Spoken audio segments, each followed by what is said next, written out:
शिक्षक वर्ग 1 और 2 के अभ्यर्थियों द्वारा एक बार फिर प्रदर्शन किया गया। अभ्यर्थी सीएम हाउस के सामने प्रदर्शन के लिए एकत्रित हुए, लेकिन प्रशासन ने उन्हें हिंदी भवन पर ही रोक दिया।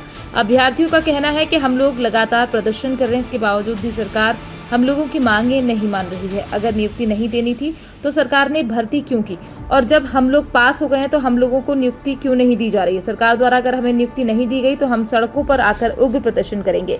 मैं बच्चों के साथ इसलिए खड़ा हुआ हूं कि हमने पिछले 6 महीने में कम से कम 5 प्रोटेस्ट कर दिए। शायद ही आपने कोई इतिहास में तो देखा होगा कि एक चीज के लिए हम बार बार प्रोटेस्ट कर रहे हैं। पहली बात, हमने जब इनकी रिजल्ट नहीं आया था, रिजल्ट लाने के लिए हमें डीपीआई घेराव करना पड़ा, तब जाके कहीं रिजल्ट आया। रिजल्ट आने के बाद इन्होंने डीबी के लिए हमें वापस आना पड़ा कि डॉक्यूमेंट वेरिफिकेशन करवा दो। डॉक्यूमेंट वेरिफिकेशन करवा दिया, उसके बाद अब ज्वाइनिंग के लिए हमें ज्वाइनिंग के लिए 2 बार आना पड़ गया है। 3री बार हम आ रहे हैं। ये बताइए, अगर डॉक्यूमेंट वेरिफिकेशन हो गया है, 3 महीने का आपका प्रावधान है, 8 महीने से या तो हमें डॉक्यूमेंट वेरिफिकेशन नहीं कराते, हमें नाम ही निकालते, हम पास ही नहीं करते। अब पास करने के बाद बच्ची को उम्मीद बन जाती है। एक सरकारी नौकरी पाना इस समय में इतना मुश्किल है सर कि आप एक नौकरी के लिए कई वर्षों इंतजार करते हो। ये लोग चयनित हैं, ऑलरेडी नंबर इनके आ चुके हैं, ये चयन हो चुके, एक नहीं 2 परीक्षा दे चुके हैं, प्री भी दिया है, मेंस भी दिया है।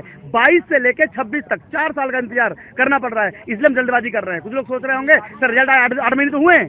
8 महीने नहीं हुए साहब, हम 2022 से तैयारी कर रहे हैं। 22, 23, 24, 25 और आज 26 आ गया, यानी कि 5वां साल लग गया है। इसलिए हम परेशान हो रहे हैं। अगर हमने केवल अभी एग्जाम दी होती ना 5-6 महीने पहले, हम कुछ नहीं बोलते, और हम 2-2 साल तक तो इनको कभी बोलते भी नहीं है। बट आज 4 साल हो गए, इसलिए हम बोल रहे हैं। कम से कम 10,000 पोस्ट निकाली थी इन्होंने, सबका सिलेक्शन हो चुका है, लेकिन अब तक ये लोग वो ज्वाइनिंग के बाद ज्वाइनिंग की लेटर नहीं निकाल रहे हैं। केवल डीबी करवा दिया है कि डॉक्यूमेंट वेरिफिकेशन आप पात्र हो, आपको नौकरी मिल जाएगी। ये लोग नौकरी के हकदार हैं, लेकिन दे पर नहीं रहे हैं। वो भी जारी नहीं करी है। वो अभी उन्होंने 1 मार्च को, मैं डेट बता रहा हूँ, 1 मार्च जारी की थी, 5-6 तारीख तक कर देंगे। 5 मार्च 6 मार्च हो गया और अब पूरा महीना इंतजार कर लिया। कितना इंतजार करेंगे सर? बात भाई सूची नहीं दी, काउंसलिंग नहीं कराई, अभी भी कम से कम 2 महीने और लगेंगे। कम से कम 4,500 लोग तो अभी मतलब जो मेरिट लिस्ट फर्स्ट वाली में और सेकंड वाली में सर 4,000 मतलब 9,000 बच्चे हैं, 9,000 सिलेक्टेड है सारे।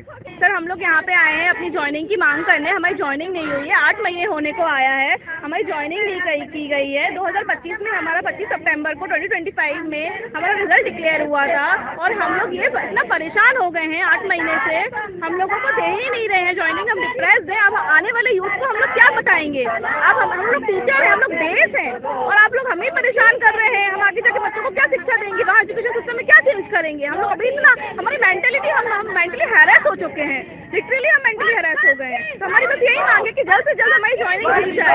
न्यू एकेडमिक सेशन, मैं वही बोल रही हूँ, न्यू एकेडमिक सेशन स्टार्ट हो गया है। अतिथियों का सर मेरा तो सबसे बड़ा क्वेश्चन यही है कि आप लोग गेस्ट फैकल्टी को भर्ती दे रहे हो और लोगों का आपको सब तय है कि न्यू एकेडमिक सेशन में उनको भर्ती दी जाएगी। लेकिन जो बच्चे 2 एग्जाम देके आए हैं, जो वैलिड है, जो शिक्षित है प्रॉपर तरीके से, जिन्होंने प्रॉपर एग्जाम मतलब इतना कॉम्पिटिशन क्वालिफाई करके आए हैं, आप उन लोगों को भर्ती नहीं देना चाह रहे हो।